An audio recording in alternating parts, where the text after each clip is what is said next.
আসসালামু আলাইকুম। আমি শারমিন ইসলাম নিয়ে এসেছি নতুন একটি ভিডিও আপনাদের জন্য। আজকে আমি গুতুম মাছ রান্না করব। এই মাছটি কে কে পছন্দ করেন আমি জানি না, আমার তো খুবই ভালো লাগে এই মাছটি। এটা খুব টেস্টি একটি মাছ, সবসময় বাজারে পাওয়া যায় না।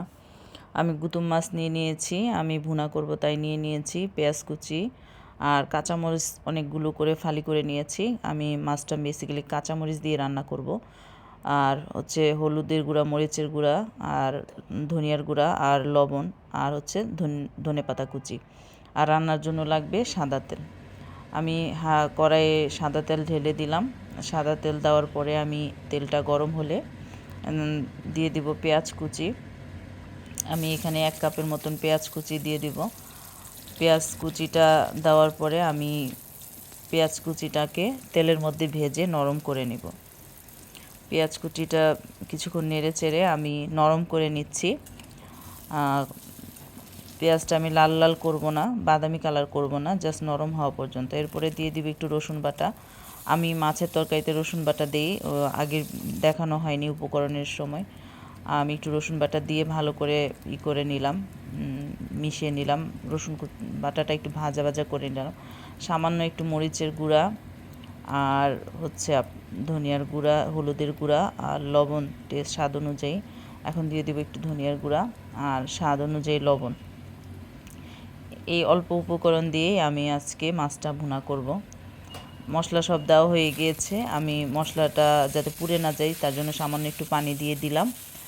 মশলাটা তেলের উপর দিয়ে কিছুক্ষণ রাখলে পুড়ে যায়, এর জন্য একটু পানি দিয়ে নিলে মশলাটা পোড়ে না। এখন মশলাটাকে আমি পেঁয়াজের সাথে ভালো করে মিশিয়ে নেব এবং পেঁয়াজের থেকে মশলাটা ভালো করে কষিয়ে তেলটা ভেসে ওঠার আগ পর্যন্ত মশলাটা ভালো করে কষাবো।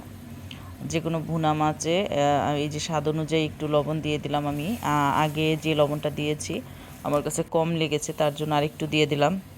যে কোনো ভুনা তরকারিতে মশলাটা ভালো করে কষিয়ে তেলটা ভাজা ভাজা করে উপরে ভেসে উঠলে মশলাটা ভালো করে কষানো হয় এবং যে কোনো মাছ খেতে ভালো লাগে। এখন আমি দিয়ে দিব মাছ।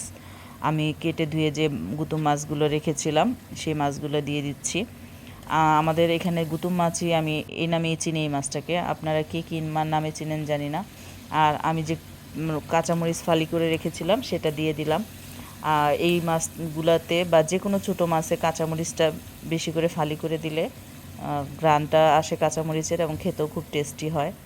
আর আমি দিয়ে দিব অল্প একটু পানি।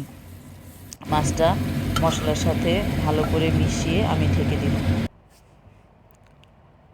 আমি হচ্ছে ঢাকনাটা সরিয়ে নিলাম প্রায় 5 থেকে 7 মিনিট পর। এই যে এখন এই অবস্থা মাছটার, প্রায় হয়েই গিয়েছে। আমি এখন ধনেপাতা কুচি ছড়িয়ে দিচ্ছি। মাছটা যে কোনো ছোটো মাছে ধনিয়া পাতা কুচিটা আমার খুব ভালো লাগে। আমাদের বাসায় আমরা এটা খুব দেই। অনেকে ধনিয়া পাতা পছন্দ করেন না, তারা একটু ধনিয়ার গুঁড়া দিতে পারেন। এই যে মাছটা আমি নামিয়ে নিয়েছি।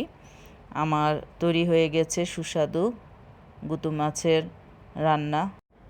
সবার ভালো লাগবে এই সুস্বাদু গুতুম মাছের রান্না। আজকে এই পর্যন্তই। আল্লাহ হাফেজ।